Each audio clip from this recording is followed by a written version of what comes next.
We have gotten a lot of news bits during the month of November, and expect a video soon covering everything that we learned.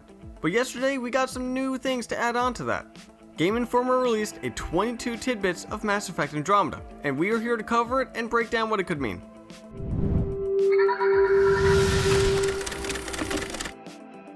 The first tidbit is something that we've known for a while, that Ryder is not starting the game out with as much skill and experience as Shepard started with the beginning of Mass Effect 1. This seems to have been done so that when we get introduced to new mechanics, creatures, and more, Ryder is being taught this stuff alongside us in a more natural feeling way. Learning about things in Mass Effect was obviously out there for new players, but you have to admit, it was kinda weird for Shepard to not know anything about all the other alien races despite the fact he grew up surrounded by them. The second tidbit is only a sentence, but interesting nonetheless. It tells us that Liam has a British accent. Recently, we were told the voice actors for the Ryder family, with Tom Taylorson voicing male Ryder, Frieda Wolf as female Ryder, and Clancy Brown as Papa Ryder. This does not tell us who is voicing him, but it does give us a better idea of what our companion will be like. The third bit tells us about the story. It lets us know that as we play the game, we can learn about what happened to the other arcs. This goes along with the theory that as the game opens up, that all the arcs get an unfriendly welcome into the Andromeda galaxy and everyone gets separated. We are told that we might come across escape pods as an example, and through the escape pods you learn what happened to the arc. What we don't know is that if this will be a main mission or if this is going to be a huge side quest. Either way, it's pretty exciting to hear some story news. On the topic of quests, the fourth bit tells us where quests will take place, and it is described as a 90-10 split, where 90% of the missions and quests you get take place on the planet that you got them on, while the other 10% have you leaving the planet to go continue the quest. It is nice to know that not all quests would be a simple walk 100 steps to that building and clear out enemies, but you have to go to other planets to continue them. This could lead to some very interesting side quests that all of us are very excited to see. The next fact tells us that BioWare started from scratch in regards of using the Frostbite engine. What this means is that every alien race, weapon, vehicle, and other assets were recreated and not re-imported. Now that is a lot of work, and you can really see that their hard work in everything that we've seen so far. Now the next one is to help those who are worried about the game and how it's been delayed a few times. Mac Walters lets us know that everything they want in the game is there. It is now a matter of balancing and tweaking the game. Now this might sound small and make you wonder why it's taken so long if that's the issue, but balancing takes a lot more time than you might think. Hearing this has reassured us here at Mass Effect Follower about the development of Andromeda, and we hope that it reassures you guys as well. We want to know more about enemies, and this bit tells us that enemies, even if they are the same class as you, will use different powers. This is pretty cool because it will add to the aspect that different races have different fighting styles, and we'll be able to see those different styles more clearly with the unique powers that each race will have. And yes, we know that BioWare has said that Mass Effect Andromeda will not have the class system and more a play how you want feel. But I'm pretty sure what this means is those that use biotic powers more than not will have more unique biotic powers, and same goes for Soldier and all the others. Now this one might not make everyone happy, but this is an understandable one. Not every race from the Milky Way galaxy will make it in Andromeda. Again, we don't know which races will be staying back, but we do know that some, if not most, will be staying in the Milky Way galaxy. They do add that this does not mean that they will never appear again in a future Mass Effect game. It doesn't say specifically if it means a sequel to Andromeda, or maybe we might be getting a game that go over the other parts of Mass Effect lore. Or maybe we'll finally get a game where we play as Blasto. I myself would enjoy that very much. On to how you upgrade. Points that you earn to upgrade yourself doesn't only apply to yourself. We are told that your upgrade points can also be used to upgrade things such as your Nomad and Jetpack. A safe guess would be that you can also use those same points to upgrade the Tempest, and other things that we've yet to be told. Now this kind of balances out upgrading, as you don't have to earn upgrade points specifically on your Nomad to upgrade your Nomad, but more of a, you leveled up, you earn 2 upgrade points, spend them how you like. Personally, I like that idea. Who here remembers going to all the planets in Mass Effect 1? Now, who remembers that some had environmental damages such as extreme hot and cold temperatures? Well, it looks like they'll be returning, as we were told that some planets will have dangers that you need to either upgrade your suit or nomad to survive, or you'll have to seek shelter.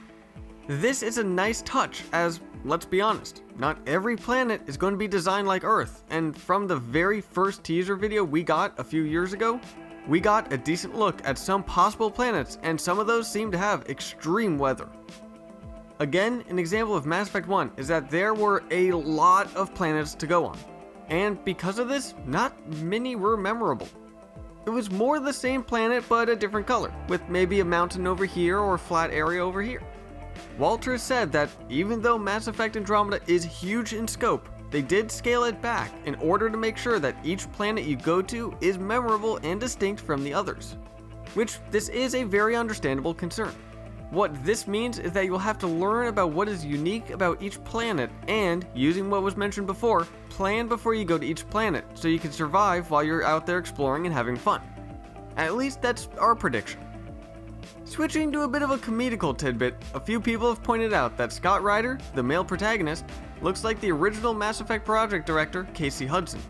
Although being similar, this was not the intention, and the team at BioWare do find the similarity a bit funny. Now the next bit tells us that no choices in the trilogy will affect Mass Effect Andromeda. They did this so no players would feel that their choices were invalidated by making them not canon. This also adds to the fact that BioWare wants a clean slate with Andromeda, as this would be a great way to introduce new fans into the series, without disappointing those who are already fans by making their choices not canon. This next one is another one-sentence tidbit. Before assuming the role of Pathfinder, Ryder is under the title Recon Specialist. We know that Ryder will take the mantle of Pathfinder after something happens to Papa Ryder. And there are many theories about what happens to Papa Ryder, and expect a video on those theories sometime in the future. It is nice to know that Ryder does have a high-ranking role before taking over the Pathfinder, and he isn't just a standard grunt. No, not that grunt. Again, a short tidbit. This one is that before you leave the Ark for the first time, Papa Ryder has you rub a lucky rock. That's it. Just thought you'd like to know that Ryder has a pet rock that will be making it to Andromeda. Personally, I'm still holding out for Ryder Dog. The next bit tells us when we awaken Andromeda, about 20,000 humans are still in cryo on the Hyperion. This could be done so that military awaken up first to make sure that everything is safe before waking up scientists and other humans. What it doesn't mention is those sleeping on the Nexus. Will they be waking up the same time we do? Or do we not know this because we were all separated from each other? Only time will tell. Now we know that there'll be dialogue in the game, which would be kinda weird for a BioWare game not to have dialogue, but anyways, something that we just learned is that during dialogue moments, you'll be able to look around while the conversation happens.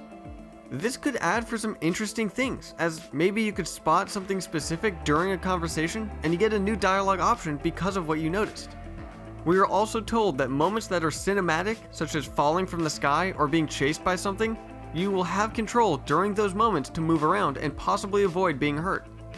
Now the next thing will interest those who want to make their rider look as amazing as they can. You are now able to customize what armor you are wearing by being able to change what helmet, shoulder, chest, and leg piece you are wearing without them having to be of the same set.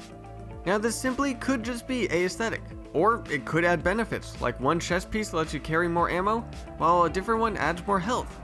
This could also go hand in hand with some areas having extreme weather and you have to wear certain armor to not freeze to death or die from a heat stroke. Now we are going to a different aesthetic.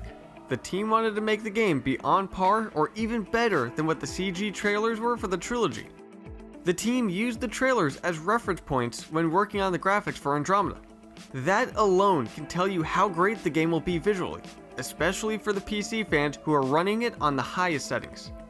The next is a very exciting tidbit. We will continue to add crew members to the Tempest during our journey. This could be confirmation that we'll be getting crewmates that are native to Andromeda. Again, no word on what the race would be, what they will look like, or how they will fight or anything like that, but we will take this as the thought of fighting alongside some natives is very exciting.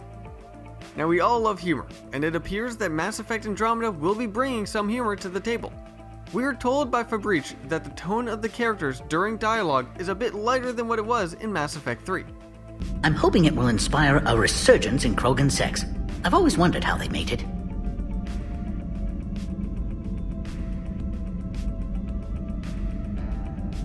This is due to the cast being younger and that you can feel it in their tone. With the humorous bits that were in Mass Effect 3, it'll be interesting to see what kind of humor will be in Andromeda. Our final tidbit is that when you finish the story, the game isn't over.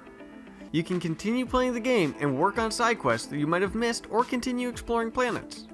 There is even a new game plus mode that will let you replay the story with all your experience points and upgrades. This is an addition to Mass Effect Andromeda that we are happy to see, and we are sure that many fans will enjoy this as they can continue playing the game even after they beat the main campaign. So that is all for the tidbits that Game Informer dropped on us yesterday. This is all some exciting tidbits to learn, and I'm curious as what we'll see on the Game Awards on December 1st. What do you think of the tidbits? What do you think we'll see during the Game Awards? Let us know in the comments down below, and while you are there, give this video a like and hit that subscribe button, and I'll see you in the next video.